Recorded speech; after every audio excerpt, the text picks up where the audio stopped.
There was a study that surveyed employed physicians. The main focus was they feel like they're losing autonomy. They're losing autonomy over medical decisions.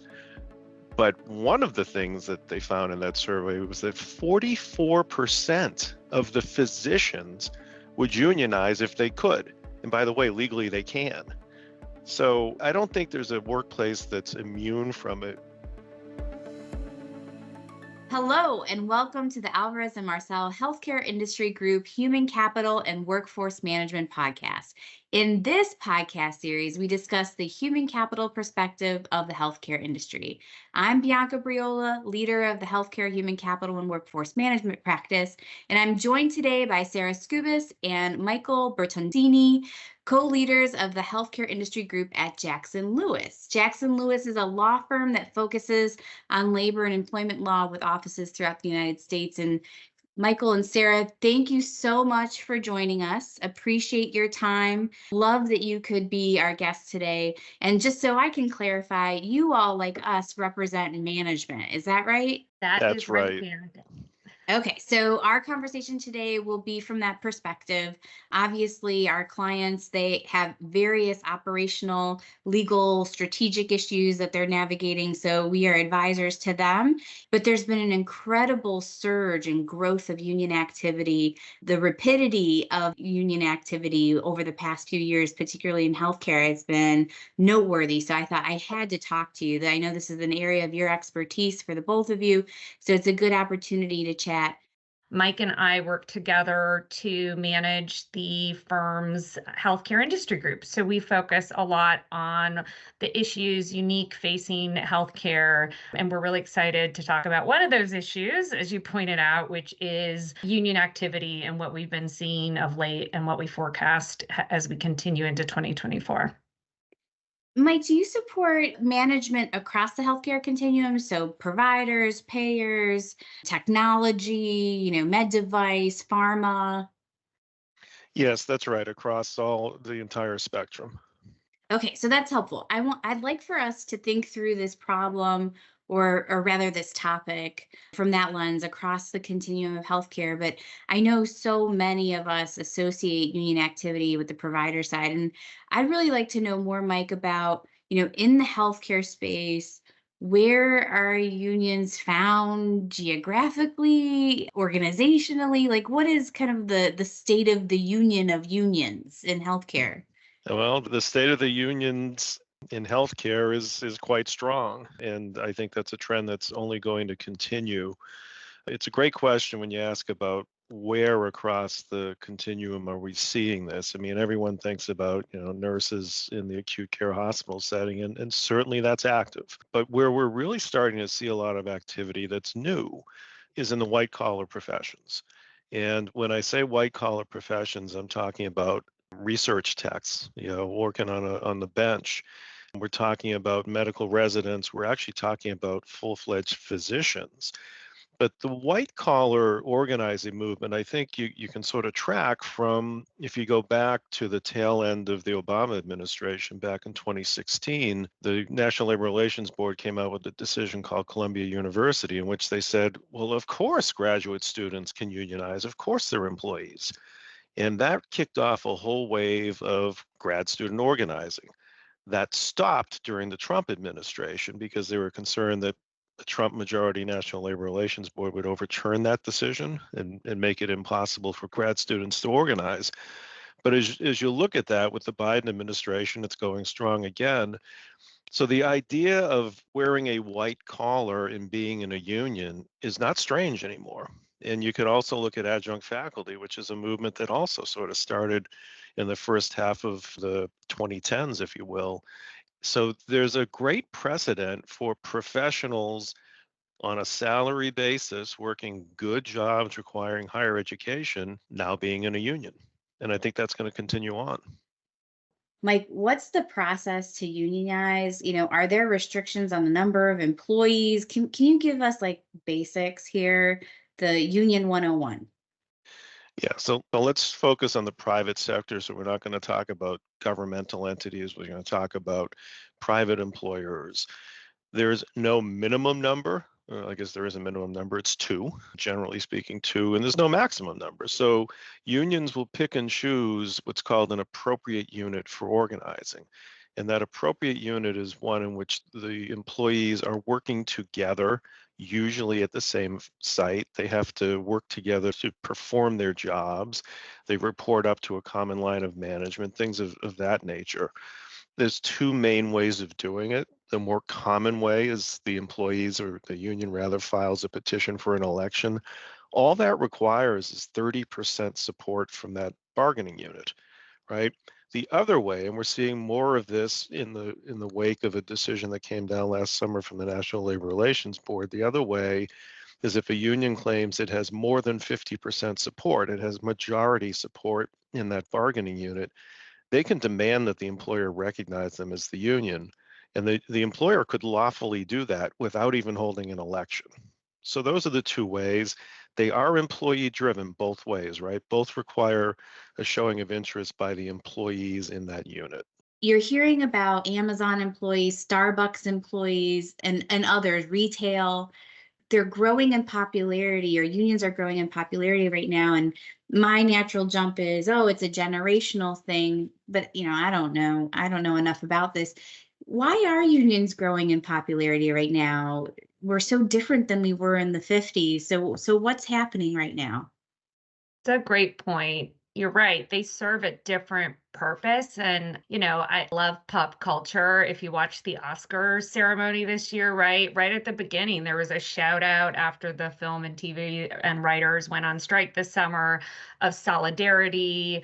It's like this new wave, and sort of why it's popular is a harder question to answer, but we know we're seeing it in our Oscars. We're seeing it in approval ratings. While it went down slightly from 2022, the Gallup poll says there's still one of the highest approval ratings in the US for unions. I think it was at 67%, so just down a little bit from where it was at 71%. We've got a very union-friendly leadership in government. As Mike was saying, we often see tides change depending on who's in leadership. And you're right, it's not sort of the 1950s leadership. As Mike noted, we're not seeing the same types of employees who are driving unionization efforts, whether it's sort of the white collar, or in the industry, the white coats, or it may actually be Gen Z, a younger workforce, is actually driving a lot of it. Employees are more than ever aware of their legal rights. And so, contrary to what drove historical unionization efforts, which was the lack of regulatory compliance around certain rights, we have a lot of those employment regulatory frameworks in place because of state and federal laws that didn't exist. But we also have a really active workforce, people who are educated, they're aware of their rights. And I think that's certainly a contributing factor, coupled with a very pro-union mentality in the US. I think that's what we're seeing, those two things collide. So education and then proactivity around that education seems to be a driver. And we saw a record number of work stoppages, I think, in 2022 or 2023. And you're right, Mike, they tend to be in more of the acute care setting. So I think they were highly concentrated in California, mostly hospitals. But given the current pressures on healthcare workers, I'm curious, if you're getting to the point of a work stoppage, what kind of demands are unionized workers focusing on? What are the things that they are pushing on that have led to a work stoppage, a strike? Yeah, so one of the things we're seeing a lot of now are demands around staffing. And that's always been a patient safety issue, but it's now coupled with a burnout issue. That's the way the unions are portraying it. And when you just look at, how many contract workers hospitals had to bring in during the pandemic, and we've been slow to come out of that. We've lost a lot of nurses and other healthcare professionals, and that's not lost on healthcare unions. So what they're looking for is a couple of things. One, they're looking for minimum staffing levels, and they want those staffing levels to apply to employees. They want the hospital to employ directly more people. And the other thing they're looking for is more money. And they have two arguments there. One is we're still we weren't properly compensated for working on the front lines through COVID. And oh, by the way, sure, inflation has come down, but have you been to the supermarket lately? It's still really expensive. So those are, I think, the two main issues that we're seeing that are driving strike activity, or at least threatened strikes. I agree with you, and I've had an unpopular opinion probably for management. When we were starting to see massive wage inflation, I was calling it like the great reckoning, right? It's finally individuals are organizing, wanting to get paid a living wage, and that hasn't changed. The expectations about compensation are still very high. It's been very difficult to wind back many of those pay policies that organizations brought forward in the middle of COVID and beyond. So it all kind of makes sense. Sarah, I do have a question for you though. I know that, Mike, at the top of the conversation, you had mentioned about white collar unionization. I'm really interested in, beyond nurses and techs, we're starting to see doctors and residents unionizing a lot now. And I'm assuming that that's, Mike, what you meant about white collar as well. That's been different for us, and it's really picking up steam. So what are some of the challenges and I guess the opportunities that this is presenting for providers and unions now that they're starting to organize with a different job classification, a different group of individuals? I think it takes a lot of creativity and reevaluating as an employer how you're assessing potential organizing from what you may have done in the past. It's kind of a new world, right? And so when you have a different type of person, maybe somebody who has more resources, they are advanced education in some respects, it's just a different audience than what we're traditionally used to when we talk about organizing in healthcare. So often, I know Mike and I talk about this a fair amount. You have perhaps physicians who had to work really long hours through their own residency experiences or put up with what they've tolerated as really challenging work environments.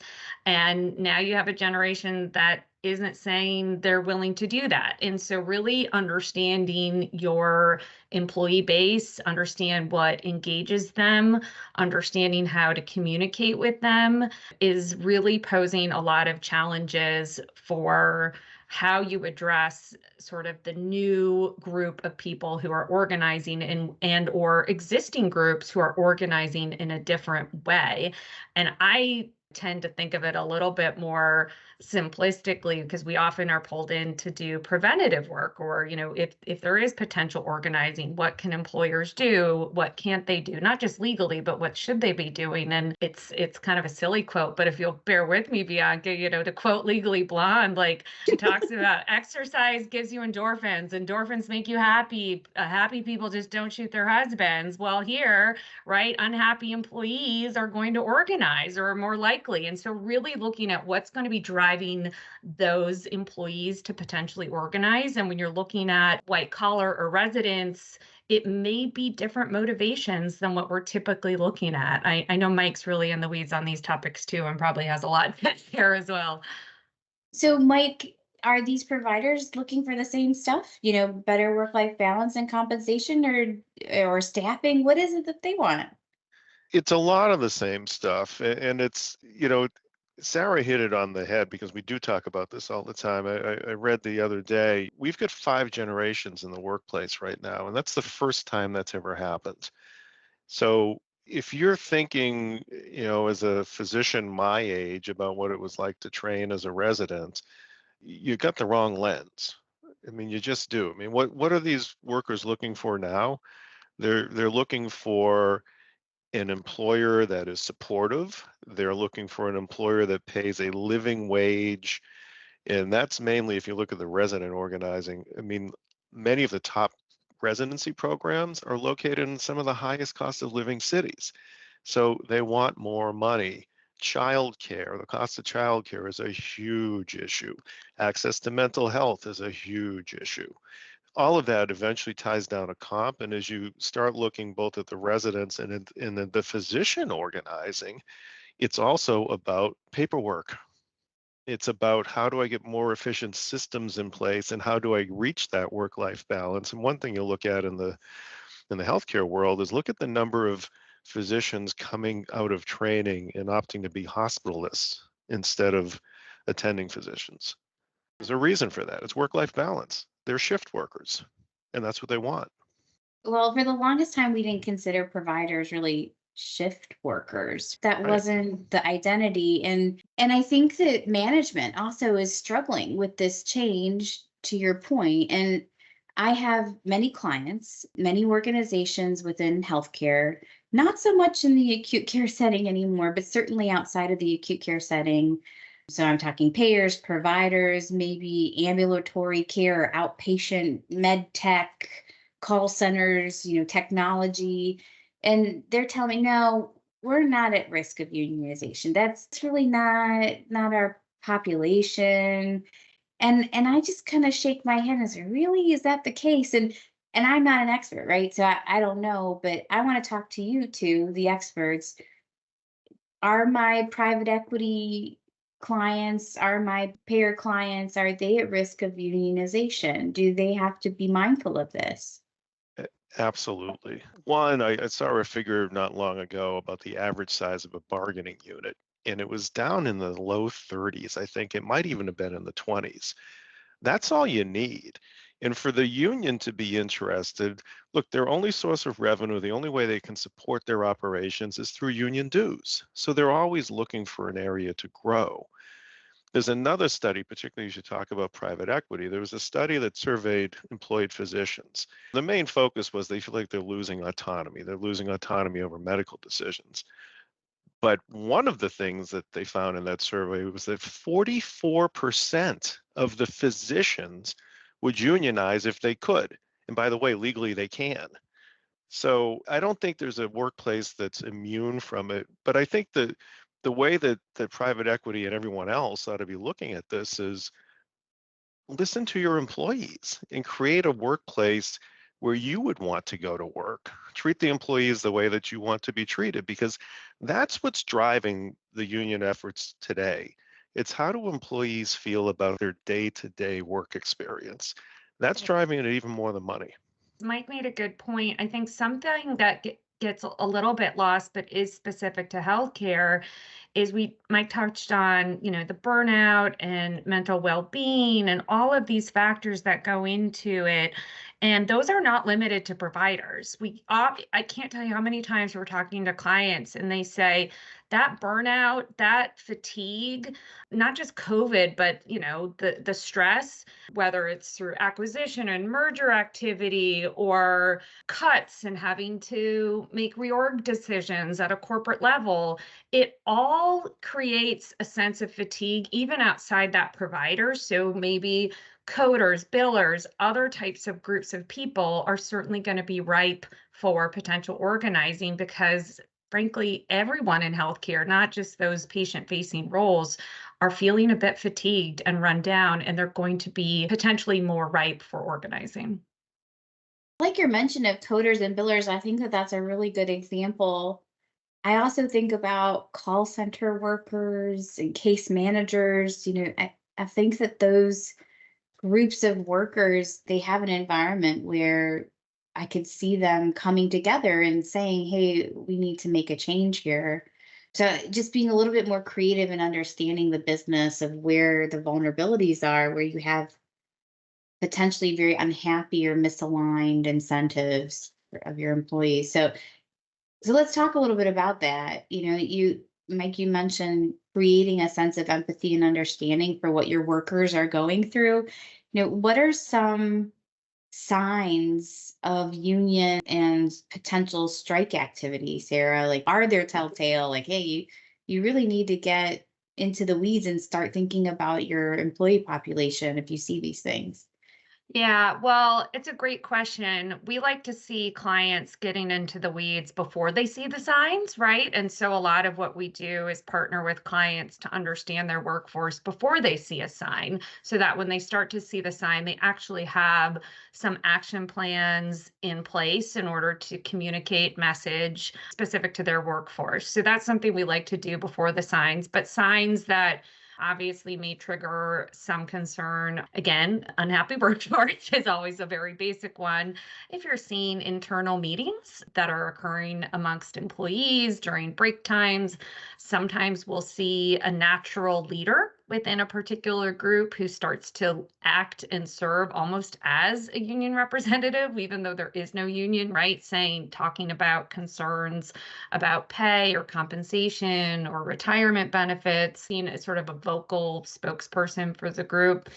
Within healthcare, we often see a lot of crossover. So you're going to have employees who are holding multiple jobs at once. And so they could be working in a unionized environment in one location and then also working for you, even though you're non-unionized. And all it takes is one person saying, hey, this happened to me. And then the person shares what that experience would look like in a unionized environment. And so those are some of the signs that would maybe indicate an employer needs to be paying attention to its workforce and what's happening. But again, ideally, we should be doing that before some of the signs come up at that time. I see those signs, I'm being proactive. So then what do I do? It's all about engagement. And even more so today than it was, when I started this back in 96.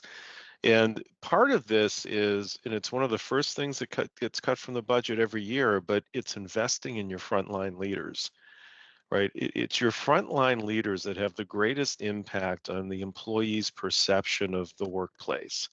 So you've got to take the time and energy and frankly, the money to make them effective leaders.